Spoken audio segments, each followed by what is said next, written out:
Editora Árbol de la Vida presenta Alimento Diario, serie Dios nos llama a su reino y gloria. Título: Una salvación tan grande. Título de la semana: ¿Cómo escaparemos nosotros si descuidamos una salvación tan grande? Com palavras não sei explicar, mas tornou-se irresistível o que vi. Lunes: Dios nos preparó una gran y gloriosa salvación. Leer con oración: ¿cómo escaparemos nosotros si descuidamos una salvación tan grande, la cual, habiendo sido anunciada primeramente por el Señor, nos fue confirmada por los que oyeron? Hebreos 2:3. En esa semana apreciaremos un poco más la gran y gloriosa salvación que Dios preparó para el ser humano, la cual incluye la salvación eterna y la herencia del galardón del reino. Asimismo, entenderemos la importancia de volver a las reuniones presenciales debido al retroceso de la pandemia en algunos lugares y el desarrollo de un vivir normal que nos conducirá al reposo y a la gloria del Señor.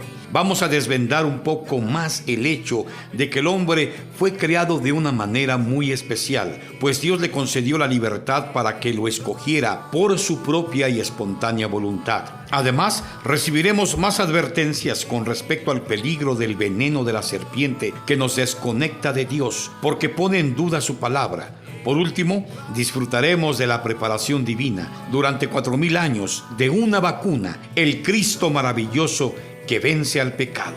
Daremos continuidad al mensaje titulado ¿Cómo escaparemos nosotros si descuidamos una salvación tan grande?, el cual está basado en Primera y Segunda Tesalonicenses. Los tesalonicenses experimentaron una salvación dinámica, pues la valoraron y pasaron a imitar al apóstol Pablo, porque vieron que él disfrutaba del Señor y vivía conectado con Dios. Por esa razón, en poco tiempo la iglesia en Tesalónica llegó a ser un modelo para las demás iglesias de Macedonia y de Acaya. El proceder sincero y honesto manifestado en el vivir de los apóstoles y la palabra que predicaban proporcionaron a los tesalonicenses esa salvación dinámica. Percibimos eso en el registro de que ellos dejaron los ídolos y se convirtieron para servir al Dios vivo y verdadero.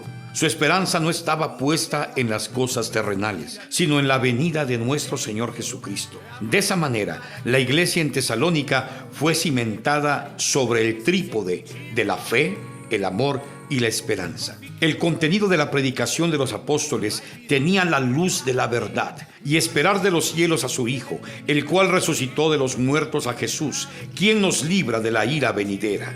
Primera Tesalonicenses 1:10. La primera etapa de la salvación es la liberación de la ira venidera por medio de la redención de Cristo realizada en la cruz. Mediante la redención, nuestros pecados fueron perdonados y estamos libres de la condenación y de la ira de Dios. Por tanto, la expresión una salvación tan grande tiene dos etapas. La primera, como ya vimos, fue realizada por Jesús en la cruz y nos libra de la ira venidera y del lago del fuego. Porque si siendo enemigos fuimos reconciliados con Dios por la muerte de su Hijo.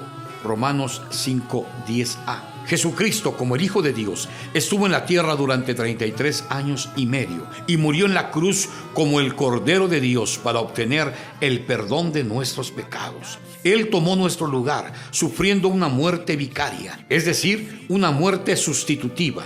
Por causa de la justicia y de los mandamientos de Dios, cada pecador es quien debía ser crucificado.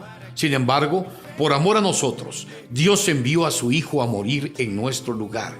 En la cruz, Él realizó la propiciación en nuestro lugar y obtuvo nuestra redención. Ahora estamos reconciliados con Dios. Ya no somos más sus enemigos, sino que nos convertimos en hijos de Dios. La segunda etapa de la salvación está en Romanos 5:10b. Mucho más, estando reconciliados, seremos salvos por su vida.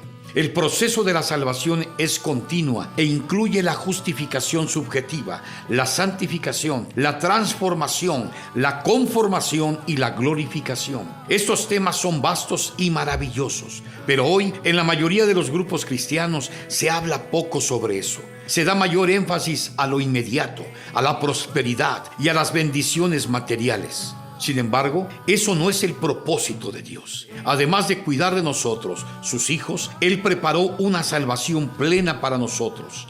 Con respecto a la primera etapa de la salvación, Pablo escribió: y esperar de los cielos a su Hijo, el cual resucitó de los muertos, a Jesús, quien nos libra de la ira venidera. Primera Tesalonicenses 1:10. Esto está relacionado con nuestra reconciliación con Dios y al hecho de haber recibido la vida eterna. Ya no estamos más condenados, pues hemos pasado de la muerte a la vida. El lago de fuego no tiene nada más que ver con nosotros. ¡Qué gran salvación! Así que tenemos motivo de sobra para saltar de alegría y agradecer a Dios. Sin embargo, la salvación de Dios no termina aquí, continúa. Al estar reconciliados con Dios, Él nos salva por su vida para experimentar la justificación subjetiva, la santificación, la transformación, la conformación y la glorificación. El versículo mencionado afirma que el Hijo nos salvó de la ira venidera. Y este otro confirma: porque no nos ha puesto Dios para ira, sino para alcanzar salvación por medio de nuestro Señor Jesucristo. Primera Tesalonicenses 5:9. Aquí queda claro que Dios no nos destinó para la ira. La razón por la cual predicamos el Evangelio es que anhelamos salvar a las personas del lago de fuego, el cual está relacionado con la ira de Dios. El lago de fuego no fue preparado para el hombre, sino para el diablo, sus ángeles y sus seguidores. Mateo 25:41. Aquellos que entre la humanidad decidan seguir a Satanás tendrán como destino el lago de fuego.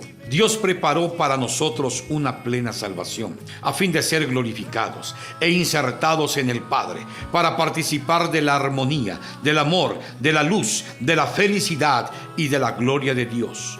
Conforme vimos, no nos ha puesto Dios para ira, sino para alcanzar salvación. Primera Tesalonicenses 5:9. Si miramos de manera aislada la palabra salvación, no comprenderemos todo su contenido, pero a medida que profundizamos en su sentir, poco a poco percibimos que se trata de una gran y gloriosa salvación operada por nuestro Señor Jesucristo. Por esa razón, necesitamos preguntarnos: ¿cómo escaparemos nosotros si descuidamos una salvación tan grande? Que el Señor nos bendiga.